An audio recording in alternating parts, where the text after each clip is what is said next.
ආයුබෝවන් අපේ YouTube channel එකට ඔබව සාදරයෙන් පිළිගන්නවා.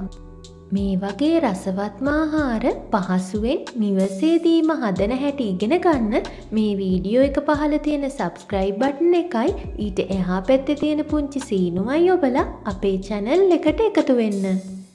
අද අපි මේ වගේ රසවත්ම french fries නිවසේදීම හදන විදිහ තමයි කියලා දෙන්න යන්නේ. ඒකට මම අර්තාපල් යොදා ගන්නවා. ඕගොල්ලෝ වෙනදපලින් ගන්නකොට මේ වගේ දිග හැඩේ අර්තාපල් තමයි අරගන්න ඕනේ. ඊට පස්සේ පීලර් එකක් ආධාරයෙන් මම මේ අර්තාපල් සුද්ධ කර ගන්නවා. මේ තමයි මම සුද්ධ කරගත්ත අල ටික.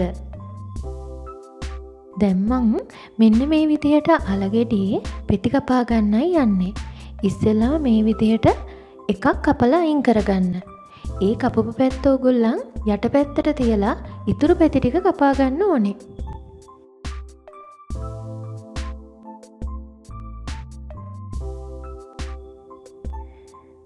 මේ වගේ හැඩයක් එන විදිහට තමයි අපි කපා ගන්න ඕනේ.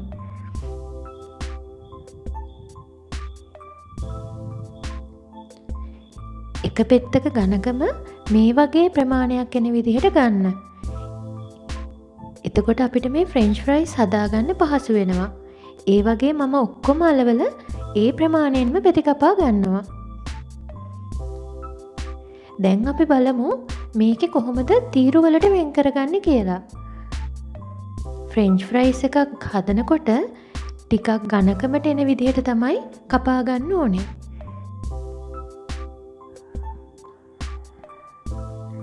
ඒ විදිහට අපි ඔක්කොම පෙතිවල මේ විදිහට තීරු කපා ගන්න ඕනේ. මං ඕගොල්ලන්ට දැන් පෙන්නන්නම් එක තීරුවක් මොන විදිහටද එන්නේ කියලා. මේ වගේ දිග, ඒ වගේම මේ වගේ ඝනකමක් එනවනම් වඩාත්ම සුදුසුයි. දැන් තියෙන්නේ මේ කපාගත් ඔක්කොම තීරු ටික. දැන් අපි ඊළඟට කරන්න ඕනේ මේ කපාගත්ත අලතීරු ටික අයිස් වතුරෙන් හෝද ගන්න. ඒකට ඔක්කොම අලතීරු ටික අයිස් වතුරට දාගන්න ඕනේ. අලතීරු වල තියෙන පිටිගතිය යන්න ඒවා හොඳින් අයිස් වතුරෙන් හෝද ගන්න. හෝදනවා විතරක් නෙමෙයි, ඒ හෝදගත්ත වතුර හොඳින් පෙරා ගන්න අමතක කරන්න එපා. ඊළඟට අපි කරන්න ඕනේ මේ අලතීරු ටික තම්බ ගන්න එක. මුලින්ම වතුර එකක් ලිපේ තියලා ඒකට ලුණු ස්වල්පයක් අපි එකතු කරගන්න ඕනේ. ඊට පස්සේ මේ වතුර නටනකොට අපි මේ අලතීරු ටික නටන වතුරට දාගන්න ඕනේ.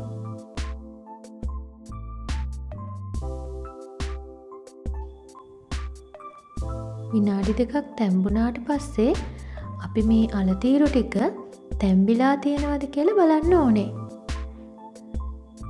මේ විදිහට හැඳි ගාලා බලන්න ඒ අලතීරු ටිකක් තැම්බිලා තියෙනවද කියලා. තැම්බිලා ඉවරුණාට පස්සේ වතුර බේරගෙන අපේ අලතීරු ටික අයින් කර ගන්නවා.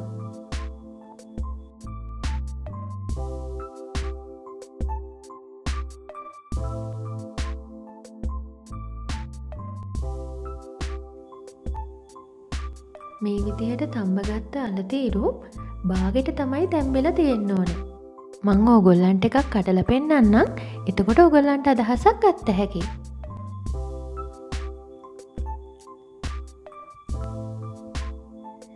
ඊට පස්සේ අපි මේක ෆ්‍රීස් කරගන්න ඕන හින්දා මේ විදිහට අතුර ගන්නවා.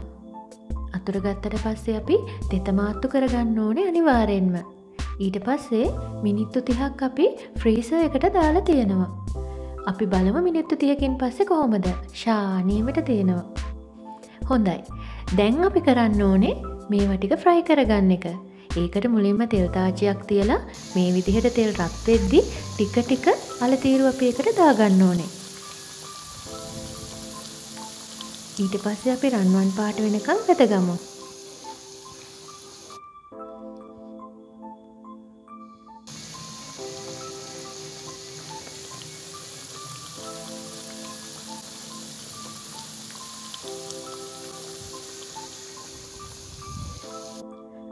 මෙන්න මේ වගේ රන්වන් පාට එනකන් තමයි අපි වැදගන්න ඕනේ. ඊට පස්සේ අපි ඒවා තෙල් බේරගන්න මේ විදිහට අයින් කරලා තියෙනවා. ඒ විදිහට ඕගොල්ලෝ කපාගත්ත ඔක්කොම අලතීරු ටික අපි මේ විදිහට බැදගන්න ඕනේ.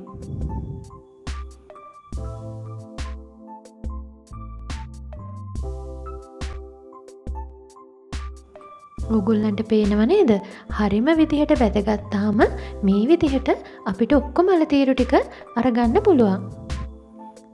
ඊට පස්සේ අපි මේක රසවත් කරගන්න ඕනේනේ. ඒකට මම ලුණු, මිරිස් කුඩු ස්වල්පය බැගින් එකතු කරනවා. එකතු කළාට පස්සේ අපි මේක හොඳින් කලවම් කරගමු.